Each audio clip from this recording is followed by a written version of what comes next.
Hi guys, it's a rainy day here on Long Island. It is September 18th and it's about 2 o'clock in the afternoon. I was in the mood for grilled shrimp kebabs with scallion and tomato and bell pepper. So I figured I would make a quick video in case somebody needs to learn how to do this as well. I'm going to be demonstrating with the Pampered Chef's double burner grill pan. I don't know about you, but I'm not the type of person that belongs out on the deck operating the gas grill. And that's more of my husband's cup of tea. I don't like to go outside in the rain or the sleet or the snow. I certainly don't like to be out there after I've blow dried my hair or if it's super hot or if there's a bee within 50 miles of it because I'm terrified of getting stung. This is our newly redesigned double burner grill pan, and it's got a ridged interior, and this is going to create grill marks on your food, and it's also going to keep the food out of the drippings while the high sides of the pan reduce splattering all over your stovetop. It's going to work on a glass top stove, gas, electric. It's just not going to work on an induction stove.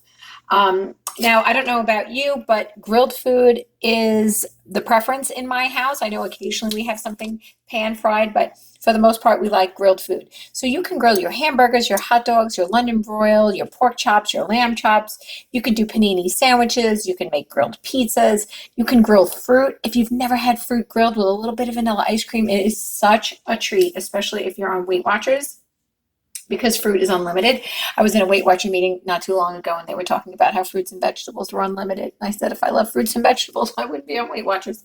Anyway, you can grill up to 4 steaks on here, chicken breasts, burgers, and the ridge base, like I said, is going to create rich seared grill marks, and it's going to keep the food out of the drippings. You could even do bacon in the oven in this because bacon won't sit in its own fat, and this is safe up to, I think, 480 degrees inside of your oven, which is really convenient.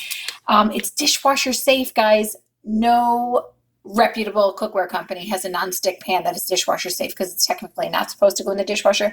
The Pampered Chef has redesigned it so that we can throw it in the dishwasher. There are no rivets on the inside of the pan, so there's nothing for food to get stuck on. And this is going to be a super easy cleanup. With any grill pan, when you're done cooking, you want to shut the heat off on the stove and immediately remove your food and then put some water in the pan and let it sit in the hot pan. And that'll ensure a super fast and easy cleanup.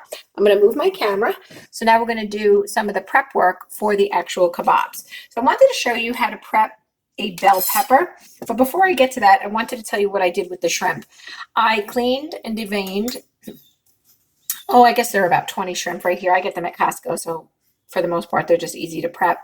And I put them in a bowl with 2 tablespoons of salt and 2 tablespoons of sugar, and I dissolved that in 1 liter of water. And I just gave it a quick whisk so that everything dissolved. And I let it sit in a brine, really that's what it is, in the refrigerator for 15 minutes. Then when they came out, I took a piece of paper towel and I just blotted them dry because shrimp is not going to grill well if it's wet.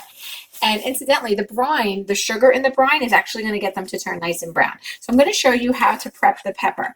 So you're going to cut off the top of the pepper and the bottom of the pepper. And we're not going to throw this out because this is great for dipping and snacking and putting in salads. And then we're just going to make 1 little incision here on the side. And then the pepper opens up. Now, we have a cute little tool called the scoop loop, and that will get everything out.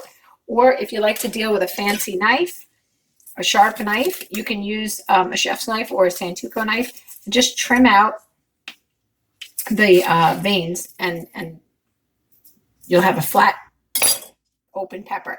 Now, this is great for throwing the whole thing on a grill, or you can use it for cutting up for vegetables. So we're going to cut them into like 3/4 inch slices. And I'm using an 8-inch Santoku knife. We don't carry it in 8 inches anymore. We carry it in 5 inches. So depending on what size blade you're comfortable handling, you'll have some choices there. And then we cut some scallions up. And the scallions, when they were whole, we just basically trimmed the top and the bottoms, and then we cut them into thirds.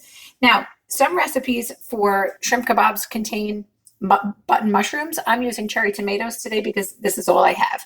Now, I have had, in a Ziploc bag full of water, I have had some wooden shish kebabs soaking in water, and that's so that when we put them on the grill, whether you're grilling inside or outside, the wood doesn't catch on fire. So the first thing we're going to do is we're going to put a piece of shrimp on here, and then we're going to put a cherry tomato right in the crest of the shrimp.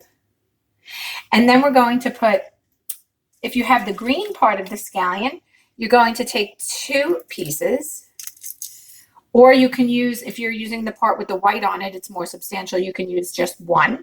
And then we're going to take 2 pieces of bell pepper. Now I have a tip for bell peppers. If you're having a barbecue before the end of this typical summer here on the East Coast, you can hollow out a yellow pepper and put mustard in it, hollow out a red pepper and put ketchup, and a green pepper you can put relish, and those are cute little holders for your condiments. And then if you want, we can go one more time. We're going to put another piece of shrimp, and then in the crest of the shrimp we're going to put a tomato, and I can slide this down a little bit. And that brine that we had the shrimp in is going to give it a lot of flavor. There was one other step I just forgot to tell you. When you're cutting up the bell pepper, you can lay them down skin side down on a paper plate lined with paper towel and sprinkle it with salt and just microwave them for about 2 minutes, and that'll help the cooking process along. So then we're going to pretend I've done all of the skewers. I'm going to come and set it down, and you'll notice that the let me just see if I got this on film. You're going to notice that the skewer is pretty flat, and that's going to allow for even cooking. So we're going to set it down right in the pan, and you're going to hear the sizzle. And we're going to let this go for about 2 minutes on each side, and then I'm going to load up the pan, and we'll be back to show you what it looks like.